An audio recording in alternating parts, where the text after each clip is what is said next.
Let's talk about proportion. Proportion is one of the foundations of a solid drawing. Because we're aiming to draw proportional human figures based on reality, we need to learn how to measure using sight alone.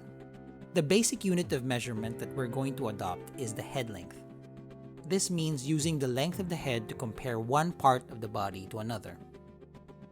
There are many different kinds of proportional measurements ranging from 7.5 to 9 heads. Here is a comparison of various proportions drawn by Andrew Loomis in his book Figure Drawing for All It's Worth. Here's a 7.5 head proportion drawn by Noah Buchanan. For our proportion exercises in this course, we will be using the 8 head length proportion, simply because it will be easier for you to subdivide the units using a whole number instead of a number with fractions. Bear in mind though that the 8 head proportion is an idealized or generalized measurement. It is simply a guide or a rule of thumb. As you well know, people come in different shapes and sizes, and there's no substitute for understanding the human form than looking at actual human bodies. Okay, having said that, how do we begin drawing a proportional human figure? In this module, we're going to create diagrammatic drawings of the male figure in 3 views: the front, the back, and the side. Let's begin. The front view of the male figure. First step is to mark the boundaries of your drawing. Mark the top and bottom part of the human figure. Then draw a vertical line through these 2 lines.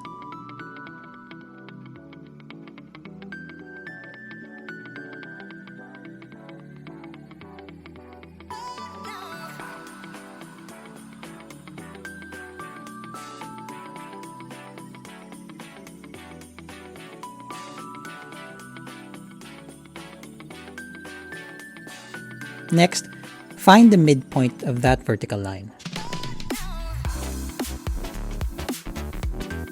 Now keep dividing the segments of the midpoint until you have 8 segments.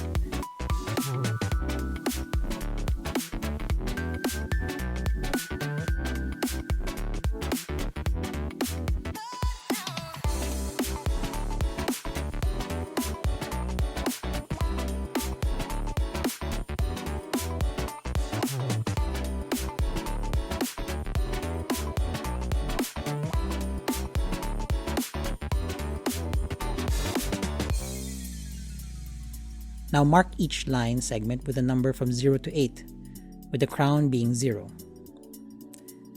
and 8 being the soles of the feet. Write this down beside your drawing so you won't get lost. Next, mark out the width of the figure. The maximum width will be 2 head lengths. Now I'm going to map out the different landmarks of the figure. I'll be jumping around the figure and just mapping out the parts.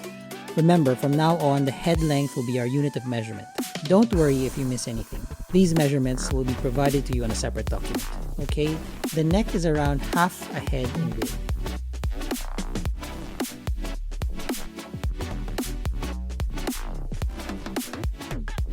Now I'm drawing the head, which is around 2/3 width at its widest point. I'll be coming back to this again later. The male figure is 2 heads in width from deltoid to deltoid. The deltoid is the muscle on top of your upper arm. Next, I'm marking the clavicle, which is 1/3 below the chin.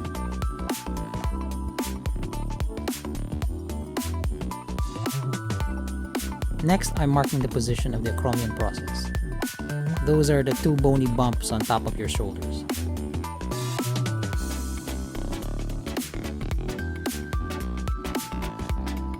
Now I'm lightly penciling in the clavicle.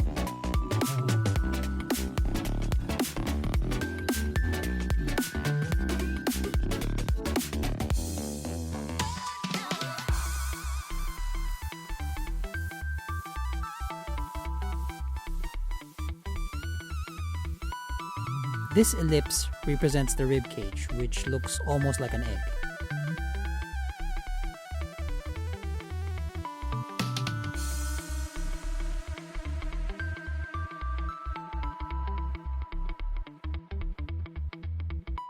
Now marking the width of the waist, then the hips. The hips on the male figure are narrower than the shoulders. They're approximately 1.5 head lengths.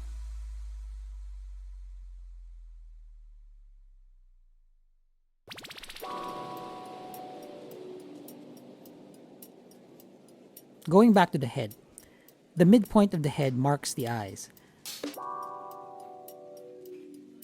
I just made the cranium a bit wider because it was too narrow.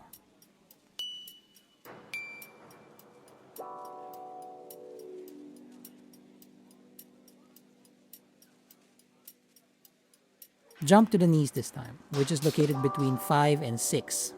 The knees are half a head tall.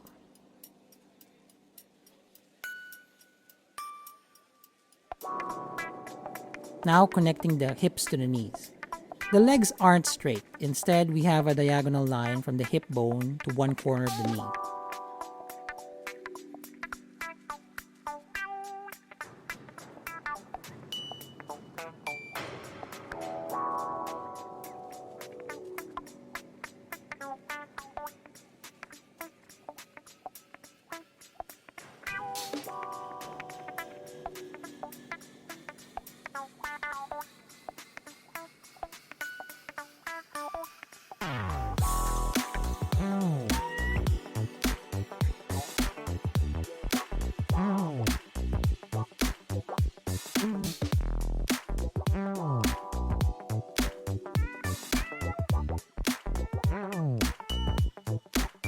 Just added a little thigh gap, but revised it because I felt it was a bit too wide. Now drawing the lower leg. The ankles are 1/3 from the sole. The ankles are not aligned. The inner ankle is higher than the outer one.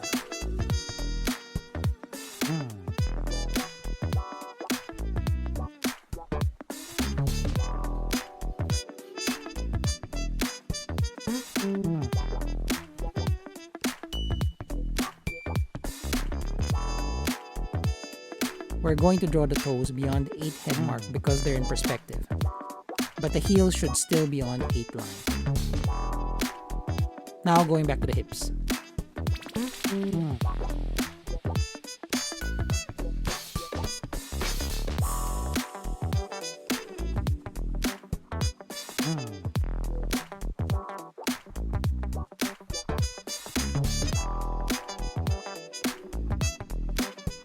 This diagonal line represents the sartorius muscle of the leg. We'll talk about it a bit more at a later module. But this line should connect to the inner corner of the knee, curving gently beneath it.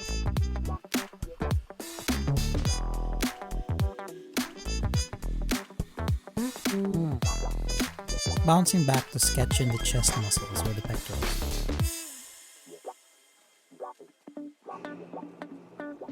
Now lightly drawing the cut of the rib cage. The number 3 mark corresponds to the waist, and the navel is just a bit below that. The 6-pack of the abs rests above the navel. The remaining 2 packs below it.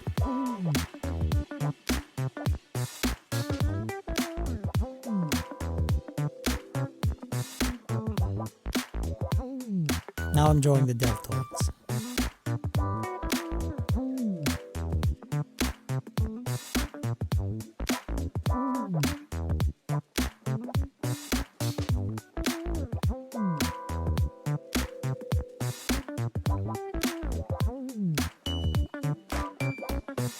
And then moving to the upper limbs.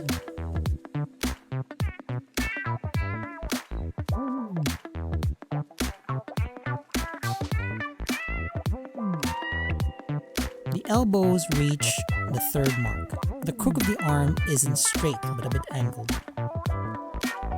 The wrist reaches up to the crotch area on mark number 4.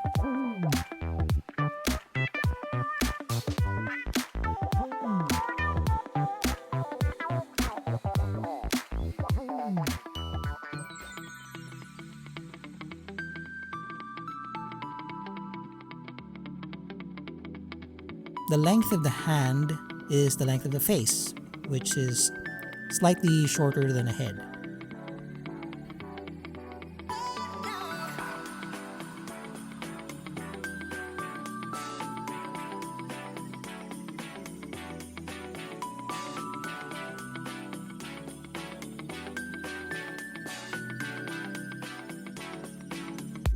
Dangling from the side, the fingers reach the middle of the thigh.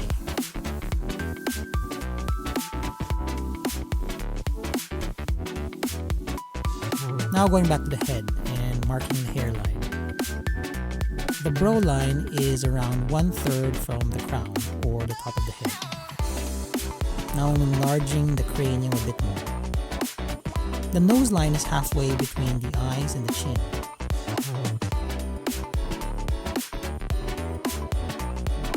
Now I'm sketching in the planes of the face.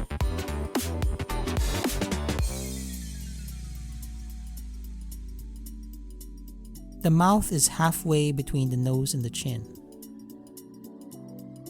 Now I'm sketching in the neck muscles.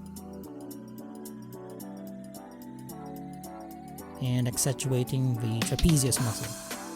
Fleshing out the clavicle a bit more, which actually looks like bicycle handlebars. Now fussing over the rib cage a bit.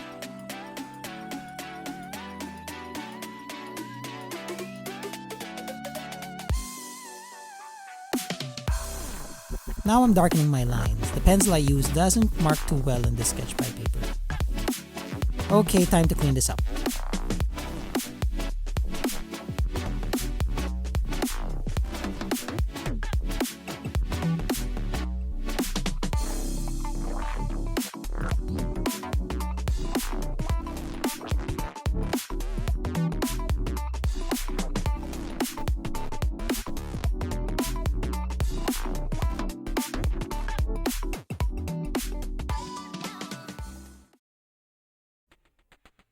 To summarize, number 0 corresponds to the crown of the head.